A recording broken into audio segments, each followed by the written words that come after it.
I'll explain a little bit about the organization that I work for now. We're called Art21. We're an arts nonprofit.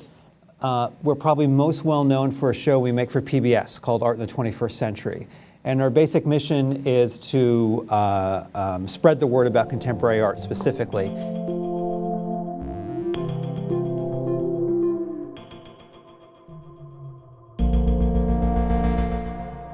Both the PBS show and the stuff we do online are documentary portraits of contemporary artists.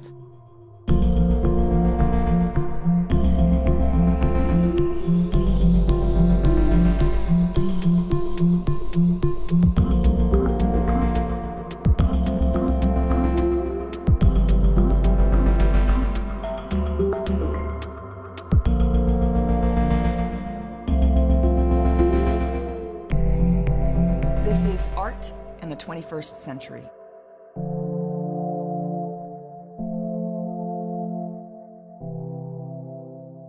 My job at Art21 covers all of the content that we make. How I'd like to kind of structure today is I'd like to show a film that we produced about 2 years ago that I think outlines a lot of the kind of various topics and things that I want to hit in the talk today. I'm going to show the film now, and then I'll talk kind of more broadly about it.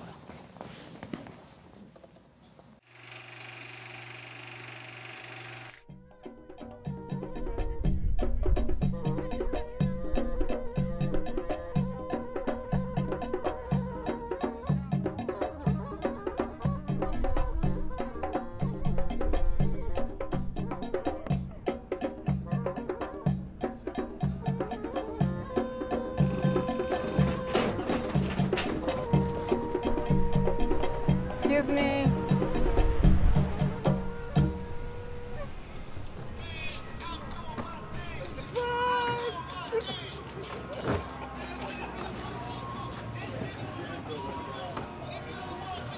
It's fun to be in the street, like pushing something and making people get out of here.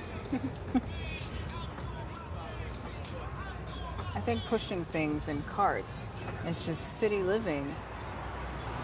Like, there's no car culture here in New York. And I think it's already inherently understood she's working / she's an artist. What are y'all doing? Oh, you doing an art documentary? Good luck to you. All right.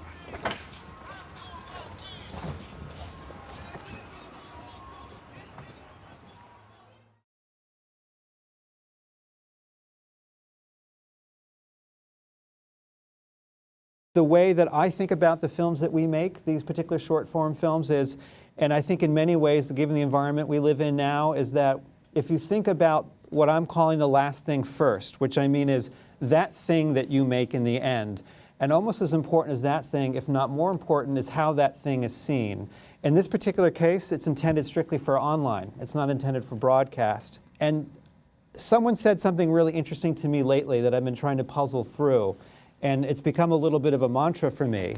And that is, the internet is both a medium, i.e. it's a way that we can distribute things.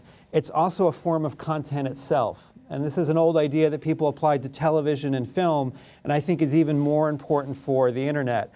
And I think what I mean by the internet as content, I think there's some very specific ways that people watch video online.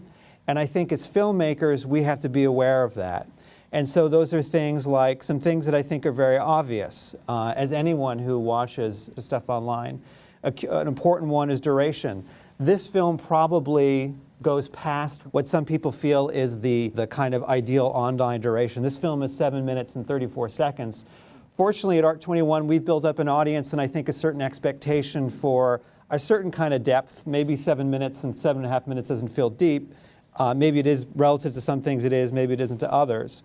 I think the other things that are important in terms of an online context are something as self-contained, and meaning that the film explains itself, that the way things move online and how portable they are, you don't always necessarily have the luxury of having some kind of something around it explaining it, whether it's text, whether it's some kind of ancillary kind of content around it.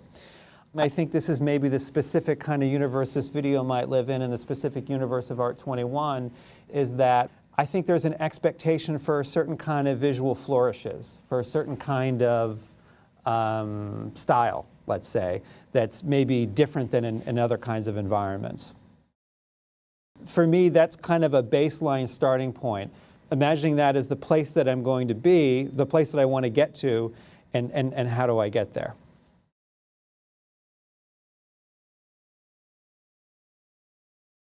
Becoming your own producer, I think, is the thing I feel is the most within reach for people. Because I often like producing these shoots to throwing a party, to hosting an event, to being a good person in the world. In many ways, those skills kind of line up.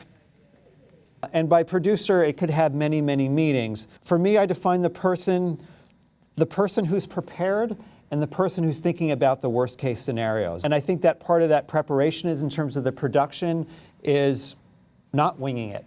Is that getting very specific about your goals, both with the talent that you work with, in this case Abigail, and then also the crew that you're working with.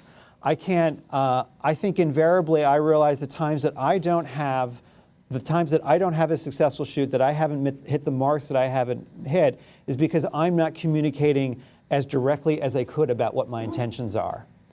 This is a story in the sense that something happened. We took a trip with Abigail.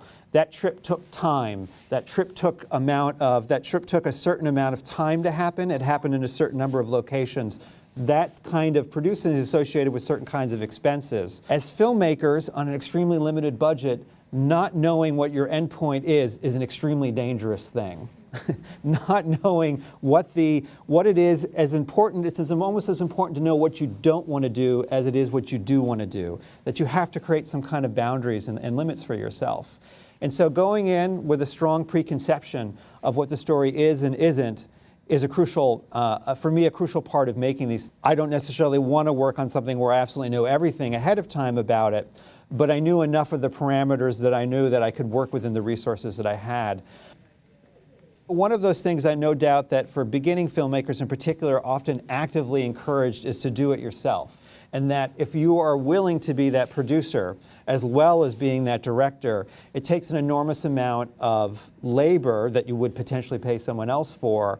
I think what I try to do and encourage people is to challenge themselves to those things that they want to do, those things that they feel are possible for them. But I don't encourage people to become these kind of impossible producer robots where they're both a camera operator and a sound operator and a producer and a director and a production assistant all in one. But you're ultimately the one putting it out in the world. You're ultimately the one making the kind of large decisions about it. Getting a detailed handle on what that thing is ahead of time is crucial in terms of saving time in the edit room. When you start becoming involved in actually making this stuff, you realize the role of the producer becomes so crucial in this.